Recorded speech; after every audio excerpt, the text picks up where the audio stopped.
Good evening. This is Peter Tobin introducing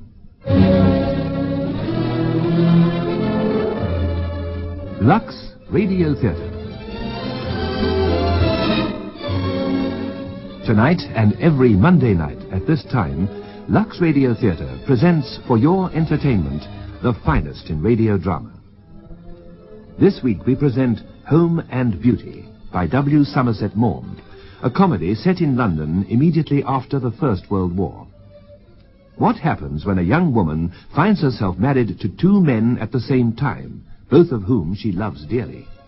After her husband, Major Bill Cardew, has been reported killed in France, lovely, frivolous Victoria marries his best friend, Major Frederick Lowndes. Their domestic bliss is suddenly and hilariously disrupted by Bill's return from the dead. Victoria adores both her husbands, and they both adore her. But while the two men argue the toss in the most gentlemanly way, Victoria finds her own way of unraveling the matrimonial tangle. Listen in a few moments to Home and Beauty, adapted by Helen Cunningham, produced for Lux Radio Theatre by Rolf Jacobs, and directed by Delphine Lethbridge.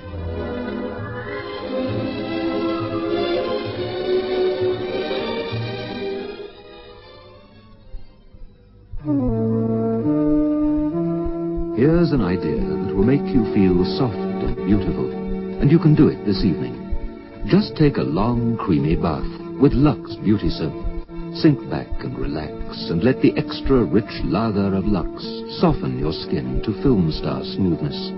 Think of it, the creamy, moisturizing lather making your skin silky and relaxed. The precious perfume of Lux caressing you all over. Lux is the one beauty soap chosen by most beautiful Hollywood film stars.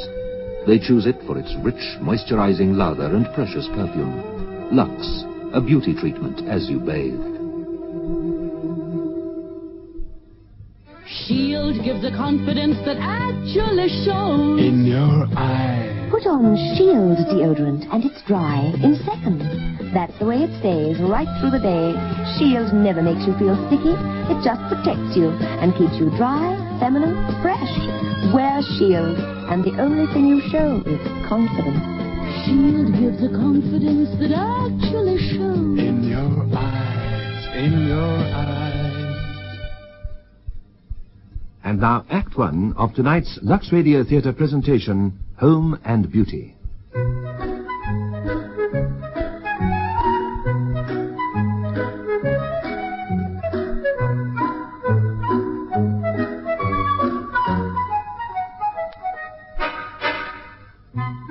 Victoria, there's someone downstairs to see you. Who is there?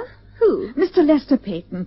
I didn't know you were still seeing anything of him. He has been rather attentive lately, yes. You should have married him instead of Freddie when poor Bill was killed in France. Sure, he's made a fortune during the war. He's got a Rolls Royce. And he can wangle things like butter and sugar. Mother, don't talk like that. Freddie was Bill's best friend. It's only natural I should turn to him for comfort. And I adore him. Oh, he's a little unreasonable at times, but then so was Bill. I adored him, too. And they both adored me. All the same, both so handsome. Oh, look at their photographs side by side on my dressing table. Yes. And both DSOs. I flatter myself there aren't many women who'd be married to two DSOs. I know, darling, but... Bill was very fond of Freddie, and particularly wanted our child to be called after him. And that's why I called him Frederick, although he was born 3 months after poor Bill was killed. I know. And that's why now you've married Freddie and had a son, you've called him William. Yes, I thought it was only fair. And Freddie agreed. By the way, where is Freddie? Oh, dear, I'm absolutely furious with him. He promised to take me out to luncheon, but he never turned up. Didn't even telephone. I think it's too bad of him. He may be dead for all I know. What about Mr. Peyton? Are you going to see him? I mean, you can't keep him waiting all afternoon. I may as well. Go and bring him up, Mother. You're going to receive him up here? In your bedroom? Certainly, it's the only room in the house apart from the nursery where there's a fire. You know how difficult it is to get coal. Oh, yes, we mustn't keep Mr. Peyton waiting. Just give me a moment to put on some fresh lipstick, will you? I hope you didn't mind being dragged up all these stairs, Mr. Peyton. We have to be frightfully economical with our coal, you know. I can only afford to have a fire in my bedroom. You're not going to tell me that you have any trouble in getting coal. Why on earth didn't you let me know? You don't mean to say you could get me some? Well, it's quite out of the question that a pretty woman shouldn't have everything she wants. I told Freddie that I felt sure he could wangle it, but... well, I mean, what's the use of being at the War Office if you can't have some sort of pull? But he couldn't. Leave it to me. I'll see what I can do. How marvellous of you. Now that these men are coming back from the front, no one will look at us poor devils who stayed at home if we don't make ourselves useful. Well, you only stayed because it was your duty. Oh, I volunteered, you know. I didn't wait to be called up. The government said to me, you're a shipbuilder, go on building ships. So I built them ships. And the little bird has whispered to me that the government intends to show its appreciation of your services in the honours list. Oh, one doesn't ask for that. One's glad to have been able to do one's bit. Oh, how true that is. That's just what I feel. Yes, Victoria's worked herself to exhaustion. I don't know how many committees I sat on or bazaars I opened. That's true. At the beginning of the war, you know, I worked in a canteen, but I had to give that up because I could never go out to lunch anywhere. I did think of working in a hospital, but they said I had no training. Oh, I'm sure you would have made a very good nurse, dear. I didn't propose being the ordinary sort of nurse. I was quite content to leave that to those who had to make their living by it. But it doesn't need any particular training to be nice to those poor, dear, wounded boys, to shake up their pillows and take them flowers and read to them. It only needs sympathy. I don't know anyone who has more. With people I like. Well, darling, I think I'll go and see how my precious little grandsons are. Oh, yes, Mother, do. Nanny's taking Fred out, but Baby's in the nursery. Excuse me, Mr. Peyton. Yes, of course. You have 2 children, haven't you, Mrs. Lyons? Yes, 2 sons. Fred, who'll be 2 next month by my first husband, Bill Cardew, and William, who's just 4 months by my second husband. I'm sure you're a wonderful mother. Oh, I adore my children. And a perfect wife. Do you think so? Doesn't your husband? Oh, he's only my husband. His opinion doesn't count. He's a lucky man. I envy him. Do you? Shall I tell you what I think of you, Mrs. Lyons? Oh, no, don't. You'll only exaggerate. You know, there are only 2 qualities that I flatter myself on. I'm not vain, and I am unselfish. Oh, here's my husband now. Afternoon, Peyton. Oh, good afternoon, Major Lyons. Freddie, where have you been all this time? At my club. But you promised to take me out to luncheon. Did I? Oh, I forgot all about it. I'm so sorry. Were you busy? Yes. Well, Bill was never too busy to give me luncheon when I wanted it. Well, fancy that. Well, I'll be getting along. Now the war's over, you fellas can take things easily. My work goes on just the same. But that's a new car you've got, isn't it? I have to get about somehow, you know. So do I, but being only a soldier, I manage it on my own 2 feet. Well, goodbye, Mrs. Lyons, and goodbye, Major. Goodbye. So nice of you to come and see me. Now, Freddie, I'd be glad to know why you threw me over like that. Are you obliged to receive visitors in your bedroom? You don't mean to say you're jealous, darling. I thought you seemed grumpy. Come and give me a nice kiss, I'm not in the least jealous. Oh, you silly old thing. You know it's the only room in the house that's got a fire. Why the dickens don't you have one in the drawing room? My poor lamb, have you forgotten there's been a war and there happens to be a shortage of coal? I'll tell you exactly why we don't have a fire in the drawing room. Patriotism. Well, I'm dashed if I can see why it'd be less patriotic to have a fire in the drawing room where we could all benefit from it, rather than here where it's no good to anyone but you. Darling, you're not going to ask me to do without a fire in my bedroom. How can you be so selfish? Heaven knows I don't want to boast about anything I've done, but after slaving my life out these last 4 years, I do think I deserve a little consideration. I'll go and see the kid. It's not as if I grudged you the use of my room. You can sit here as much as you like. Besides, a man has his club. He can always go there if he wants to. I apologize. You're quite right. You're always right. And I thought you wanted me to be happy. But I do, darling. Before we were married, you said you'd make that the chief aim of your life. I can't imagine a sensible man would want a better one. Well, then, confess you've been a beast. Oh, brute beast, darling. No. I asked you to give me a kiss just now. Well, it's not a request I'm in the habit of having ignored. And I trust it's not one that you're in the habit of making to all and sundry. Now, tell me why you forgot to take me out to luncheon today. I didn't forget. I was prevented. I haven't had luncheon myself. I'll just ring and ask the cook to send me up something. Oh, the cook left this morning. Again? What do you mean again? This is the first time she's left. Well, hang it all, she's only been here a week. Why, I don't know why on earth you can't keep your servants. No one can keep servants these days. Other people do. Don't speak to me like that, Freddie. I'm not used to it. I shall speak to you exactly as I choose. Well, it's so petty to lose your temper just because you can't have something to eat. I should have thought after spending 2 years in the trenches you'd be accustomed to going without a meal now and then. Oh, for goodness sake, don't make a scene of it. But I who am making a scene. I don't know how you can be so unkind to me. Bill would never have treated me like that. But I can't imagine how you can... I'm not exacting. I do everything I can to make you happy. I'm patience itself. Even my worst enemy would have to admit that I'm not selfish. Victoria, now please, all I wanted Bill was... wouldn't have taken my poor loving heart and thrown it aside like an old hat. Bill loved me. He would always have loved me. Oh, I adored that man. He waited on me, hand and foot. I'd give anything in the world to have my dear, dear Bill back again. Well, I'm very glad you feel like that about it, because he'll be here in about 3 minutes. What? What on earth do you mean? He rang me up at the club this morning. Eddie, what are you talking about? Who spoke to you? Bill. Bill? Oh, Bill who? Bill Cardew. But he's dead, poor darling. He showed no sign of it on the telephone. Oh, Freddie, how can you be so heartless to joke like that? Just wait and see for yourself. Oh, now, Freddie, please, don't be vindictive. I didn't mean what I said. I adore you, darling. You know that. You can have a fire in your study and to the devil with a fuel controller. I'm sorry for all I said just now. There now. It's all right, isn't it? Yes, perfectly. But it's not going to prevent Bill from walking into this room in about 2 minutes. But it's not true. It can't be. Poor Bill was killed at the Battle of Ypres. He was actually seen to fall. He was reported dead by the War Office. Oh, you know how distressed I was. I wore mourning and everything. We even had a memorial service. Yes, I know. It'll want a devil of a lot of explaining turning up like this. I shall go stark staring mad in a minute. How do you know it was Bill on the telephone? I recognize his voice. What did he say exactly? He said he was at Harwich Station and would be in London at 3:13, and would I break it to you? But that was before luncheon. Why didn't you come at once and tell me? To tell you the truth, I was a bit shaken by then. I thought the first thing was to have a double whiskey and a small soda. And what did you do then? I sat down to think, and I thought steadily for a couple of hours. And what have you thought? Nothing. It's a devilish awkward position for me. For you? And what about me? I mean, after all, Bill was my eldest pal.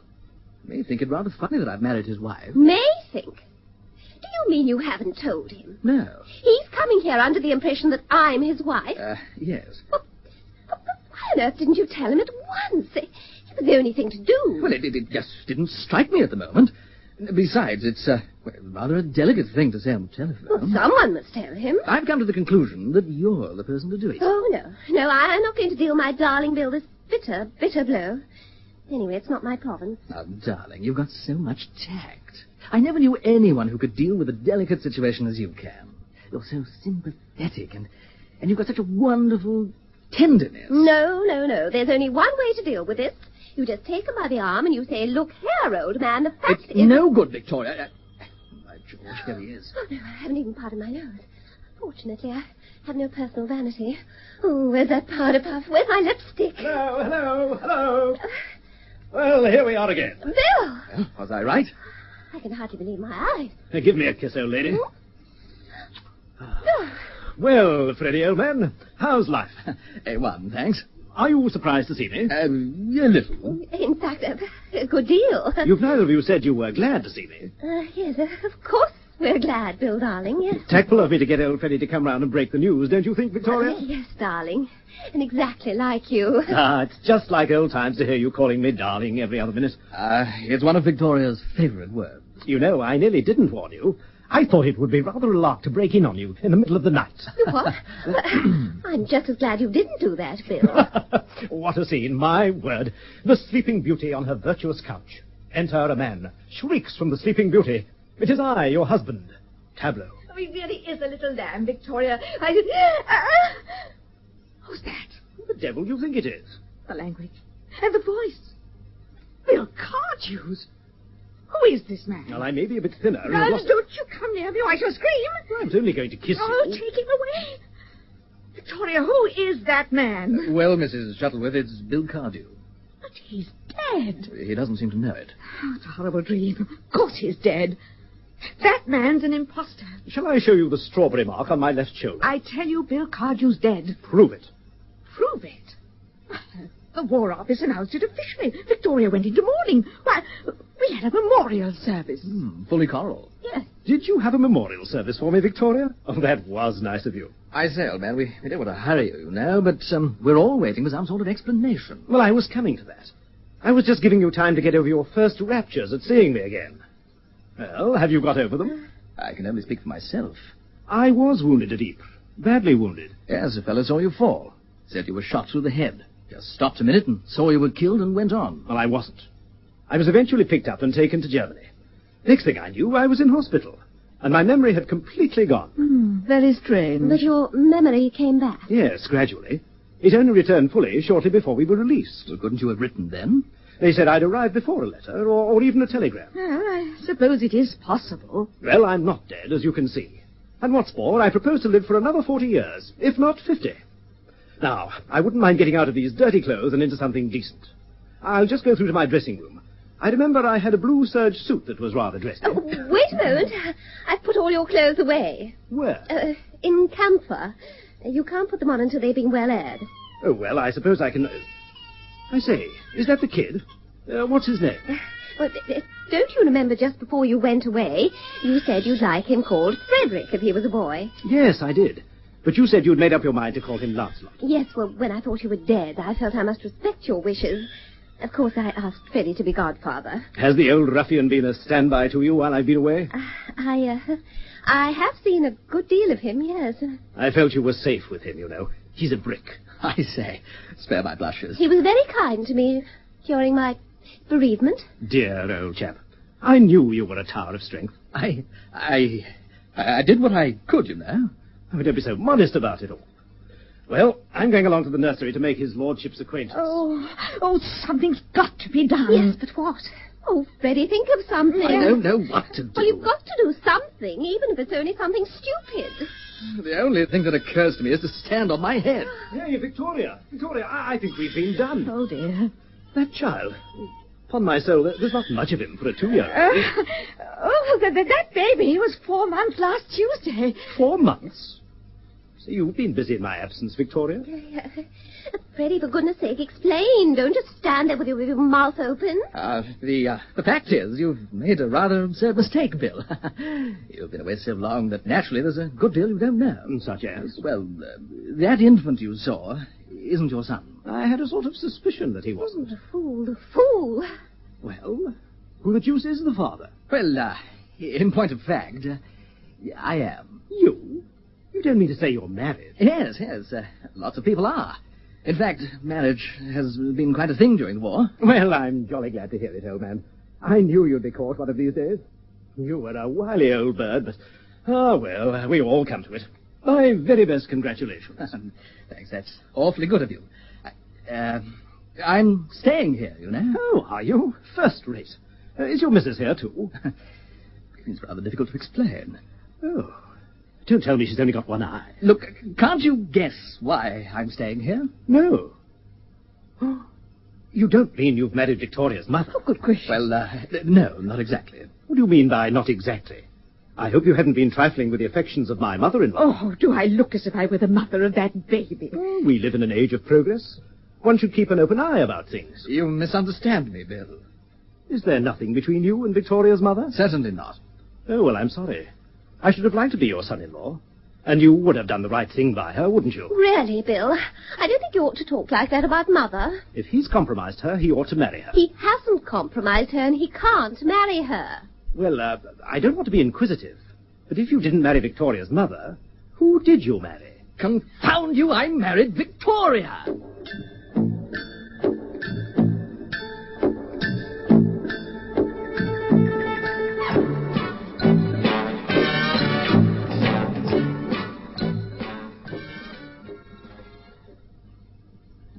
It's hello to Mrs. Felicity Usher, known as Flick. Hello, Flick. Hello, Mr. John. Tell me, Flick, what's the biggest wash day challenge that you could possibly imagine? My son's white shirts. Quite honestly, I think he's the dirtiest boy in the school. Really? Now, if I gave you a challenge, just one chance to get these dirty white shirts of your son's perfectly white again, how would you do it? I'd use surf, because surf contains super glue. I think it's most important that white clothes should be white and not grey and grubby looking. And to look smart, they must be white. Obviously, whiteness is very important to you. Yes, definitely. Yes, like Flick, most housewives I've challenged trust the experienced one, Surf with Super Blue for perfect whiteness. Gosh, Mary, you're lucky to have such a hard-working servant. What do you mean? I haven't got a maid. Well, how on earth do you manage to keep your floors so clean and shiny? Ah, that's easy. I use Dual. Dual? Yes, Dual, the self-shining floor cleaner. It's so easy because Dual cleans and polishes in one go. How do you mean? Well, Dual lifts all the dirt out of the floor and dries to a bright, long-lasting shine, all by itself. So when you use Dual, you don't have to worry about polishing? No, Dual cleans and polishes in one go.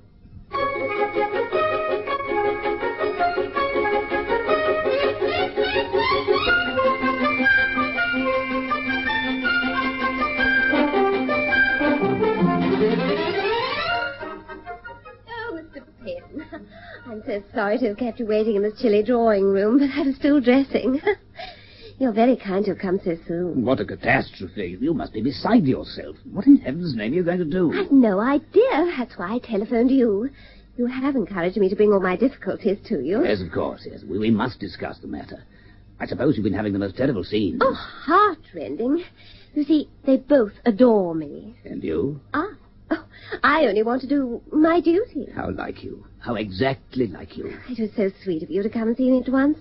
I was afraid you wouldn't have time. Do you think I'd allow anything to stand in the way when you sent for me? Oh, but I shouldn't like to think that you were putting yourself out on my account. I wish I could pretend I were. As a matter of fact, I was only going down to see a place I've just bought in the country, and as I wanted to try my new rolls, I thought I'd kill two birds with one stone. Oh, I didn't know you were buying a place. Oh, it's a very modest little affair. The park is not more than 300 acres, and there are only 15 bedrooms. But you see, I'm a bachelor. I want so little. Where is it? Oh, it's near Newmarket. A man in my position is bound to do something for the good of the country, and it seems to me that to patronize a good old English sport which gives employment to numbers of respectable men is an occupation which is truly patriotic. I'm going to take up racing. Oh, I think it's splendid of you. So many men waste their money on their own selfish pleasures. It's such a relief to come across anyone who's determined to make thoroughly good use of it. I've often wondered why you didn't go into Parliament. For the past 4 years, I've been too busy winning the war to bother about governing the nation. Yes, but now they want strong men of keen intelligence and dominating personality. It's possible that very soon I shall have the opportunity to show what sort of metal I'm made of, but not in the House of Commons. In the House of Lords. You mustn't ask me to betray the confidence of the Prime Minister. Oh, you look splendid in scarlet and ermine. But it's too bad of me to talk about my own concerns when yours are so much more important. Oh, but you don't know how I love to hear you talk about yourself. One feels a brain behind every word you speak. It's easy to be brilliant when one has a sympathetic listener. Of course, Bill and Freddie are darlings, but their conversation is a little limited. During the war, you know, it was rather smart to talk about guns and flying machines and flea bags, but now... I understand so well, dear lady. Why do you call me that? Well, out of pure embarrassment. I don't know whether to call you Mrs. Cardew or Mrs. Lowndes. Well, why don't you split the difference and call me Victoria? May I? It'll make me feel that you're not an entire stranger. Oh, and I need a friend badly. I'm all at sea. I'm married to 2 men, and I feel as if I were married to neither. I wish you weren't. I wish with all my heart you weren't. Why? Can't you guess? Oh, I must be very stupid. Don't you know that I dote on you? I curse my unhappy fate that I didn't meet you before you were married. Would you have asked me to marry you? Morning, noon, and night, until you consented. Oh, well, I never want a Paris model so much as when I know it's been sold to somebody else. I wonder if you'd want to marry me if I were free. Yes, with all my heart. But I'm not free. And you, if you were, would you marry me? I don't believe you're the sort of man who'd ever take no for an answer. Oh, you're perfectly adorable. I wonder if you'd take me out to luncheon. Give me a chance. Then come back in half an hour, and you'll find me ready. Victoria! Oh, you're in here, Freddie. Why the devil have you left the window open? It's freezing. I was trying to warm the room up a bit. Besides, they say it's healthy. Well, a short life and a merry one for me. I like a fug.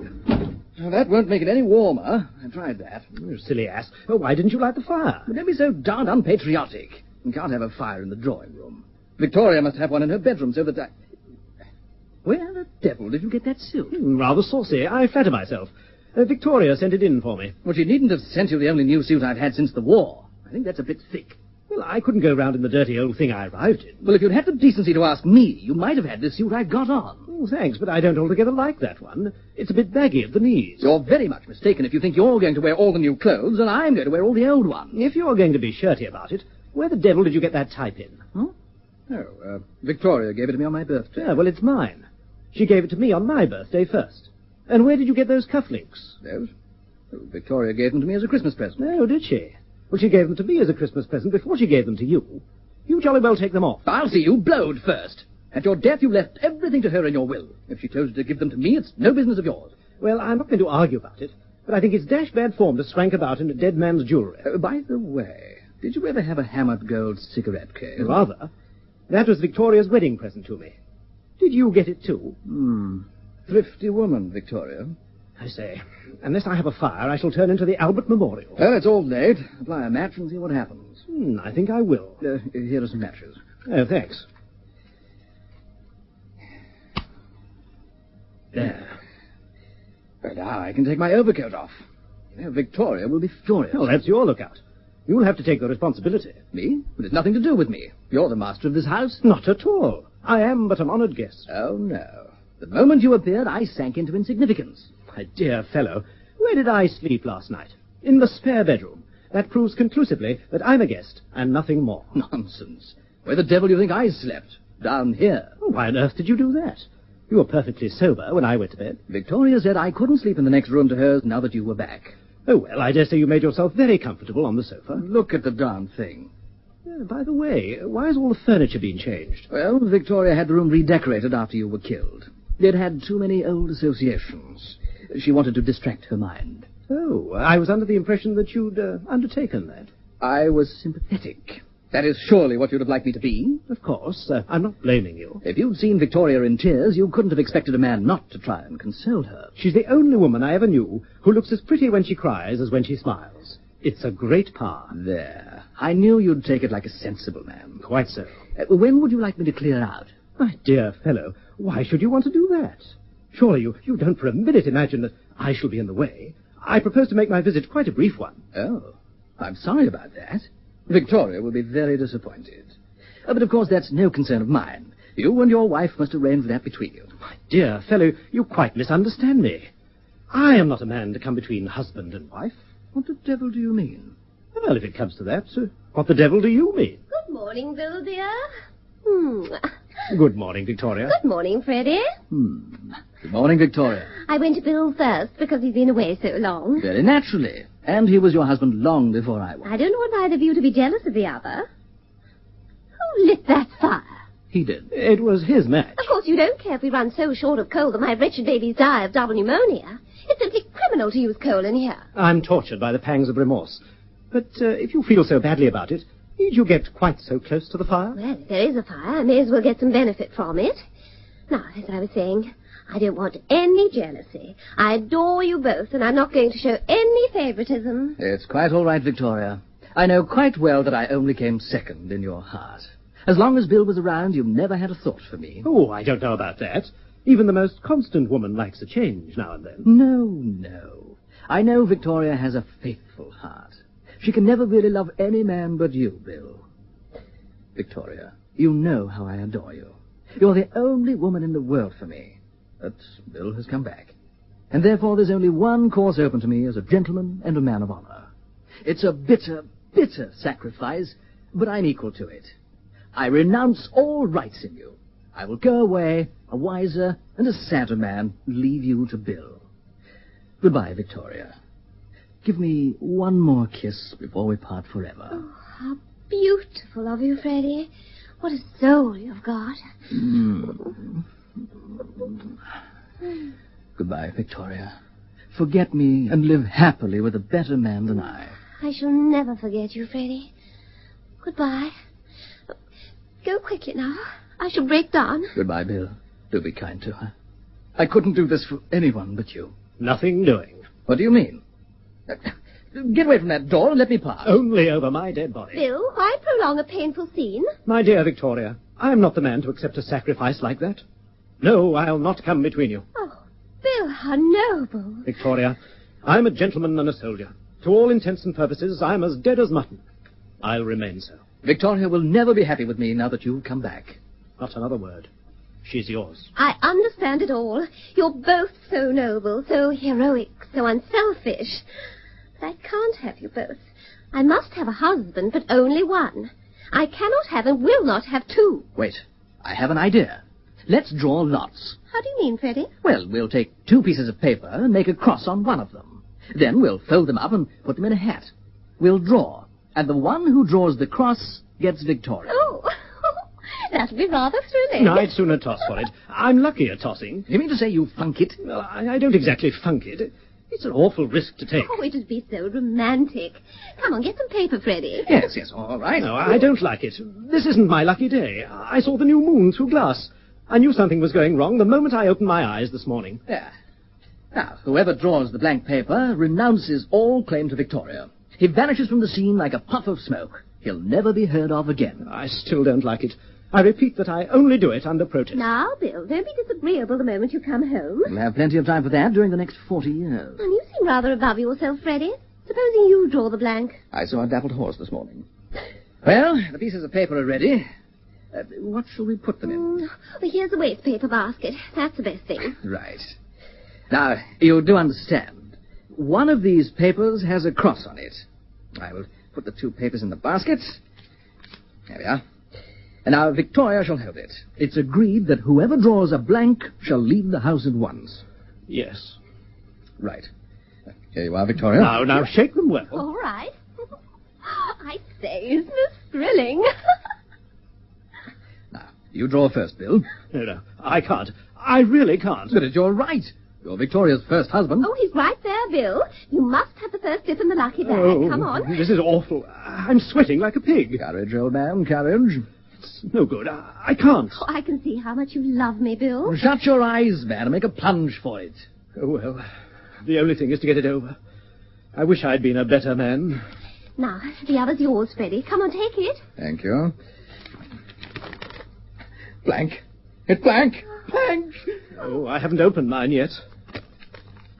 Oh, my heavens. Oh, my poor Freddie. Don't pity me, Victoria. I want all my courage now. I've lost you, and I must bid you goodbye forever. Oh, Freddie, this is too awful. You must come and see me sometime. No, I couldn't. That's more than I could bear. I shall never forget you. You're the only woman I have ever loved. Give me one last kiss, Victoria.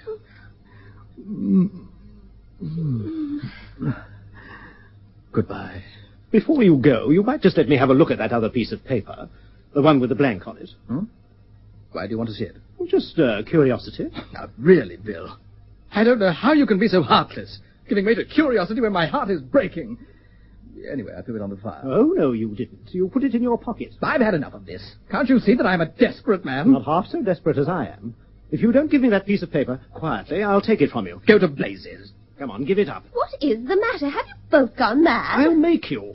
Here, don't you touch me. Now, will you give it up? Let go of my arm. You're twisting. Yes, and I'll break it if you don't give me that paper. Oh, you devil. Stop it. All right. You can have it. That's better. Hand it over now. There you are. I don't know how you can call yourself a gentleman. You dirty dog. Oh, what's the matter? Well, look at that. It's got a cross on it. They both had crosses on them. I don't understand. Don't you? He was making quite sure that I shouldn't draw a blank. What? I did it for your sake, Victoria. I knew that your heart was set on Bill. Only you couldn't bear to hurt my feelings, so I thought I'd make it easier for you. Oh, that was just like you, Freddie. You have such a charming nature. It almost brings tears to my eyes. Oh, now that's the baby. I'm just going to see where Nanny is. Now, don't say anything important till I get back. How did you guess? You were so devilish calm about it. That was the calm of despair. One might almost think you didn't want Victoria.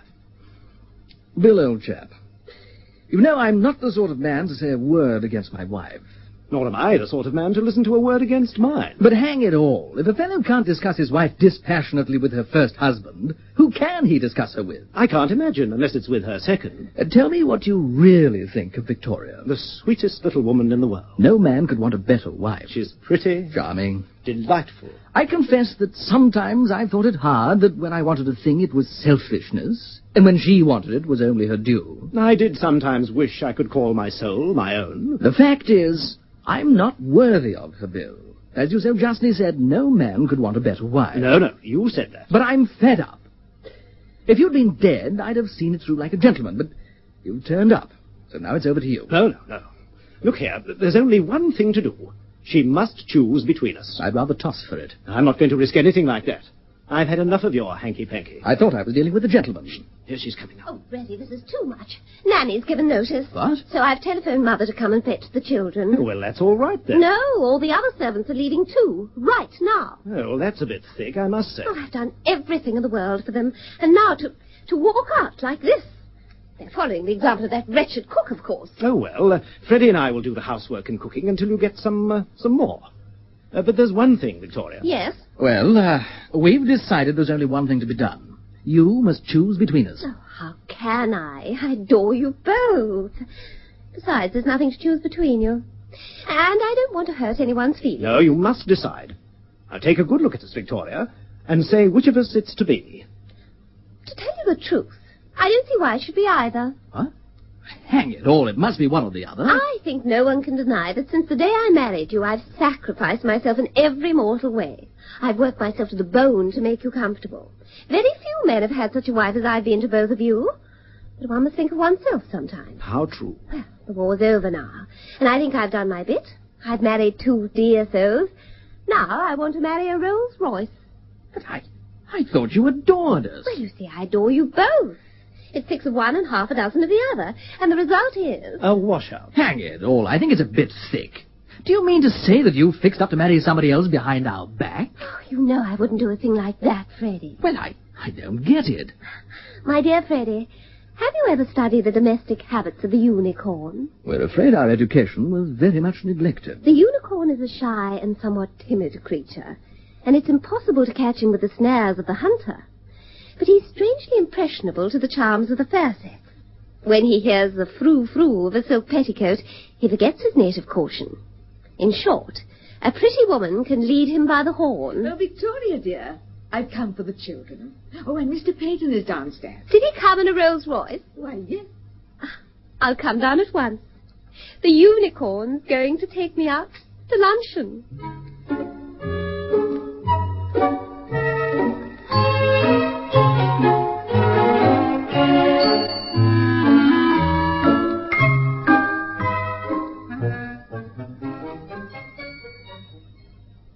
New Skip is the best powder for automatic washing machines.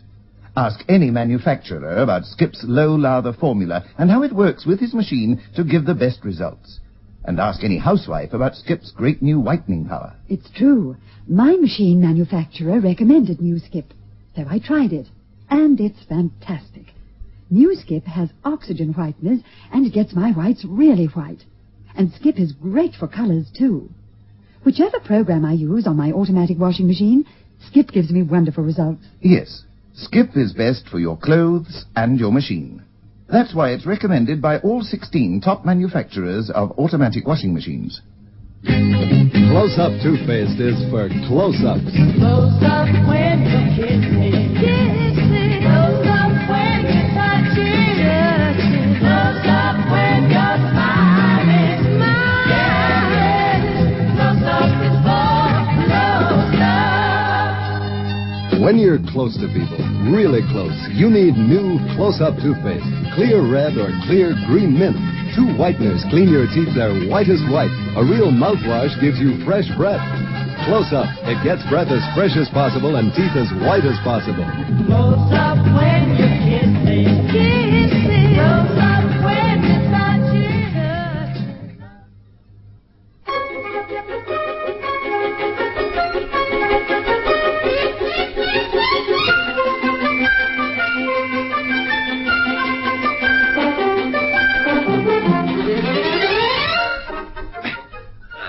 I say, these coals weigh about a ton. You might carry them up to the drawing room. I might, but I'm not going to. It isn't my work. I'm doing the cooking. You really can't expect me to do the housework as well. Are you doing the cooking? Looking round this kitchen, I don't see any sign of it.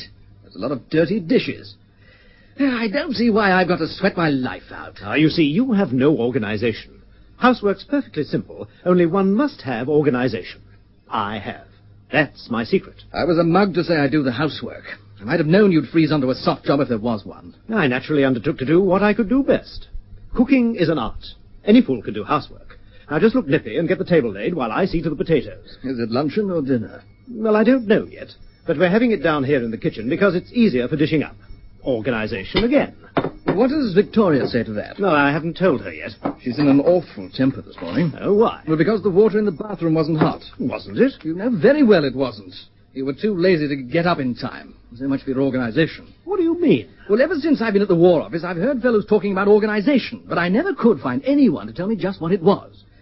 It's beginning to dawn on me now. Well, what is it? Organisation means getting someone else to do your job for you if you can, and if you can't, letting it rip. I really think it's too bad of you two. I've been ringing the bell for the last quarter of an hour. There are 2 men in the house, and neither of you pay the least attention. We were having an argument. Yes. Let me put it before you, Victoria. It has nothing to do with Victoria.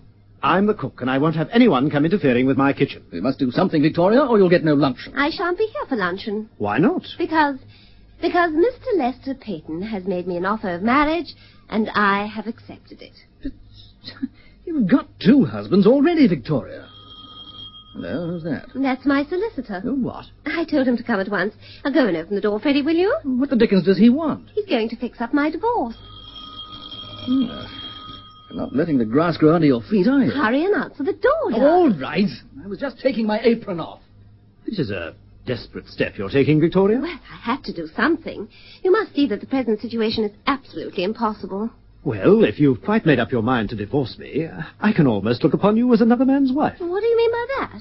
Only that I can make love to you without feeling a thundering ass. Oh, careful, they're coming. It would never do for my solicitor to find me in my husband's arms. It would be outrageous. How do you do, Mr. Raham? How do you do? Do you know my husband? I'm pleased to meet you, gentlemen. I dare say it will facilitate matters if I am told which of you is which and which is the other. Well, this is Major Cardew, my first husband, and this is my second husband, Major Loudon. That makes it quite clear. How do you do? How do you do, Major? How do you do, Major? Interesting coincidence. What? Both majors. I suppose Mrs. Lowndes has put you in possession of the facts, Mr. Raham. I think so. We had a long talk in my office yesterday. She is determined to divorce you both. I've told her that this is not necessary, since she is obviously the wife of only one of you. It's just as well to take no risks. But do I understand that you 2 gentlemen are agreeable? Speaking for myself, I'm prepared to sacrifice my feelings, deep as they are, to the happiness of Victoria. Very nicely and feelingly put. And you, sir, will you give this lady the freedom she desires? Yes, of course. Certainly. Well, so far so good. Now, it will save time and trouble if we get up the case against both of you in the same way. Since neither of you will defend the case, there is no need for you to go to the expense of legal advice, and so I propose to go into the whole matter with you now. You can feel quite easy about taking Mr. Raham's advice. He's arranged more divorce cases than any man in England. You must be a very busy man. I assure you, Major, I'm one of the busiest men in London. Well, I will come to the point. In this country, if a couple, for reasons which merely concern themselves, wish to part company, a husband needs only to prove adultery to divorce his wife. But the English law recognizes the natural polygamy of man, and so when a wife desires to divorce a husband, she must prove, in addition, cruelty or desertion. Now, do you wish the cause of offence to be cruelty or desertion? Well, personally, I should prefer desertion. Certainly. I should very much dislike being cruel to Victoria. And you know, I could never hurt a fly. Well, then we'll settle on desertion. I think myself it is the more gentlemanly way, and besides, it is more easily proved. I will arrange it all by means of letters. An application for the restitution of conjugal rights will be made, and then 6 months later we shall bring an action for divorce. 6 months later? But when will I be free, then? In about a year. Oh, but that won't do at all. I must have my freedom by, before the racing season ends at all events. Oh, as soon as that? Well, the Derby, if possible. Certainly by the 2,000 guineas. Yeah.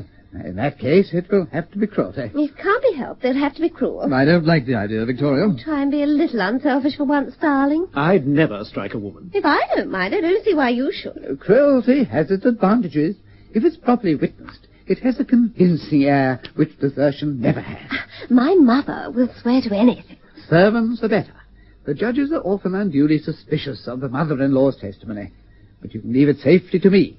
I've devised my own system and have never known it to fail. I always arrange for 3 definite acts of cruelty. First at the dinner table... perhaps we could leave the principle for the time being and go into the details later.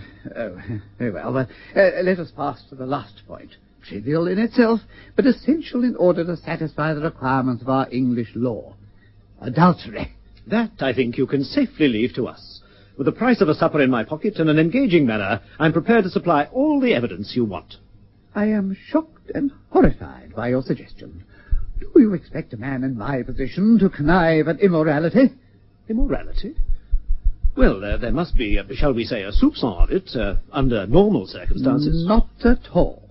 I always arrange this part of the proceedings with the most scrupulous regard to propriety.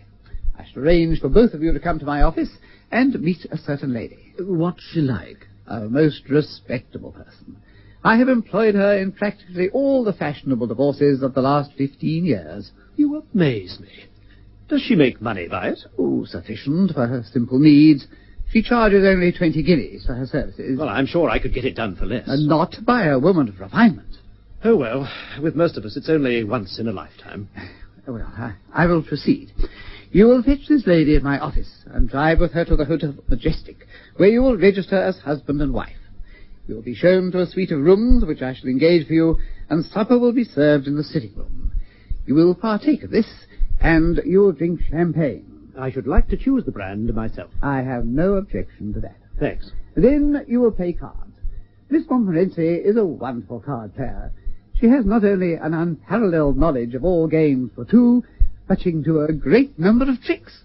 In this way, you will find the night pass without tediousness, and in the morning you will ring for breakfast. Well, I'm not sure I'll have much appetite for it. Sounds like the devil of a Beano. I should like to see her first. Come to think of it, I'd like to see her too.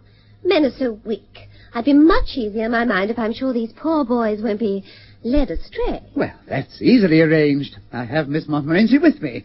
She is waiting in a taxicab at the door. Is she that sort of person I should like to meet, Mr. Raham? Oh, a perfect lady. She comes from one of the best families in Shropshire. Oh, well, go and fetch her, Freddie. Very well. Do you mean to say that with this evidence you'll be able to get a divorce? No doubt of it. I've got hundreds. Well, I'm only a soldier, and I dare say you'll not be surprised that I find it difficult to believe. Brandy, what's the matter? Is this the way? You'll soon see. Come straight in, Miss Montmorency. Make it a big one, and have one yourself, too. Ah, Miss Montmorency. But this is the kitchen. Oh, I see what you mean. Let's have another. I'm afraid it's the only room in the house that's habitable at the moment. Yes, Miss Montmorency, Mrs. Frederick Lowndes. I'm charmed to make your acquaintance. The injured wife, I presume. Yes. So sad. I'm afraid the war is responsible for the rupture of many happy marriages. I'm booked up for weeks ahead. So sad. Do sit down, won't you? Thank you. And now, which of these gentlemen is the erring husband? Well, they both are. Oh, really?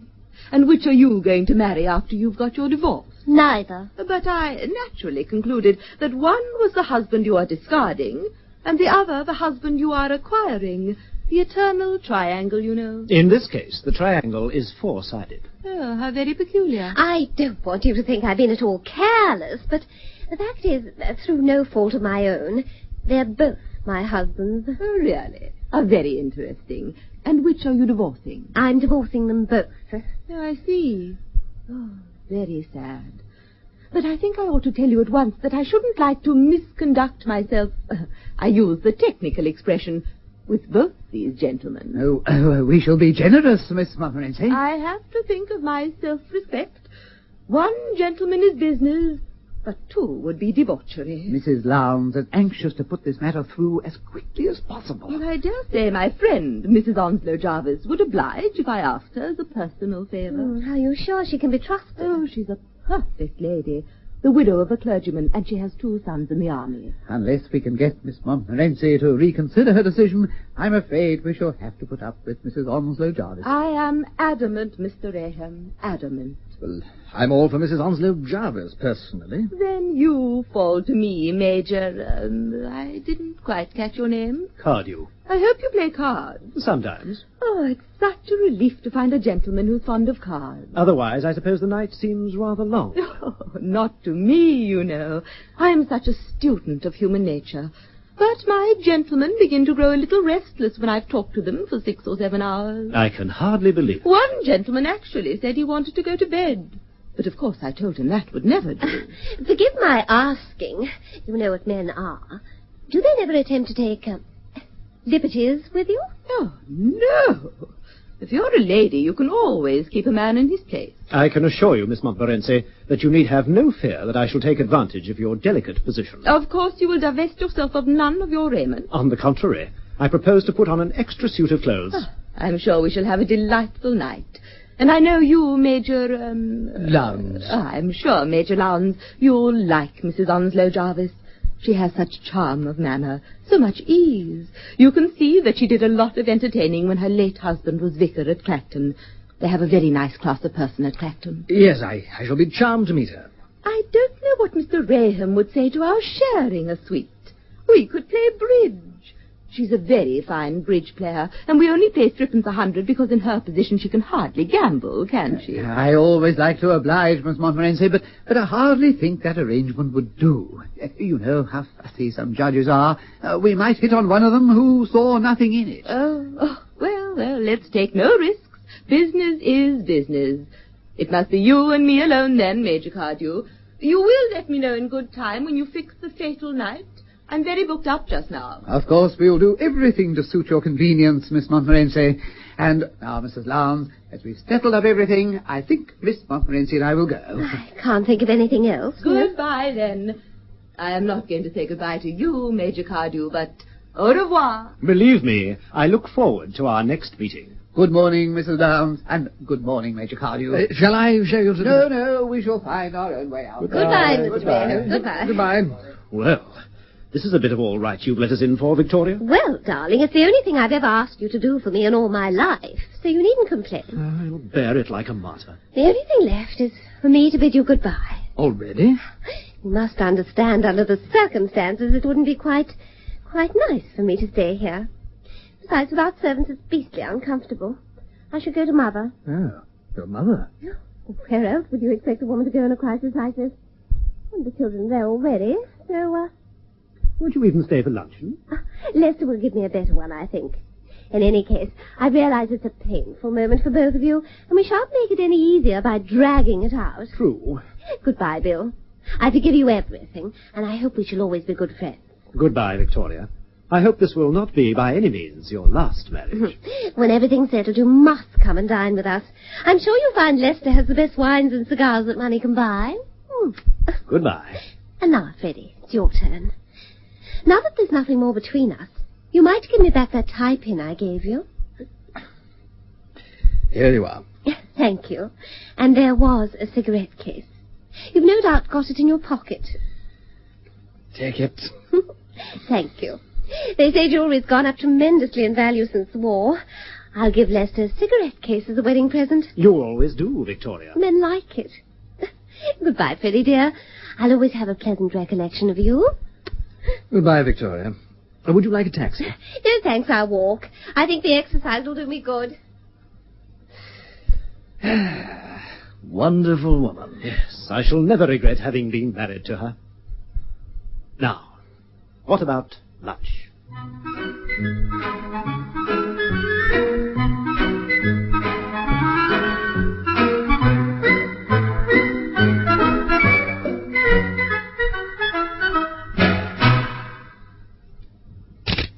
Annabella, if we could just have a turn to the left. That's enough. Now, smile. Yeah, I think that's just about it. Now, we'll move on to the interior shots, and that's it for the day. International fashion model Annabella G is on location in southern France. Being a top model, you can imagine how Annabella cares for her complexion. She uses Lux Beauty Soap. Lux is so creamy, so very soft. It cares for my complexion.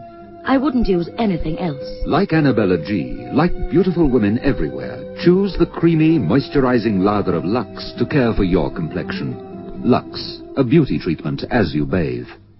Gosh, Mary, you're lucky to have such a hard-working servant. What do you mean? I haven't got a maid. Well, how on earth do you manage to keep your floors so clean and shiny? Ah, that's easy. I use Dual. Dual? Yes, Dual, the self-shining floor cleaner. It's so easy because Dual cleans and polishes in one go. How do you mean? Well, Dual lifts all the dirt out of the floor and dries to a bright, long-lasting shine, all by itself. So when you use Dual, you don't have to worry about polishing? No, Dual cleans and polishes in one go. In tonight's Lux Radio Theatre presentation of Home and Beauty by W. Somerset Maugham, the part of Victoria was played by Margaret Milner Smythe, with Roger Service as Bill Cardew, her first husband, and Tony Wood as Freddie Lowndes, her second husband. As her mother, you heard Sheila Raymond Jones. John Simpson played the part of Lester Patton, and Peter Lee Hunt that of Mr. Raham, the lawyer. Miss Montmorency was played by Gillian Lomberg. Home and Beauty was adapted by Helen Cunningham, produced for Lux Radio Theatre by Rolf Jacobs, and directed by Delphine Lethbridge.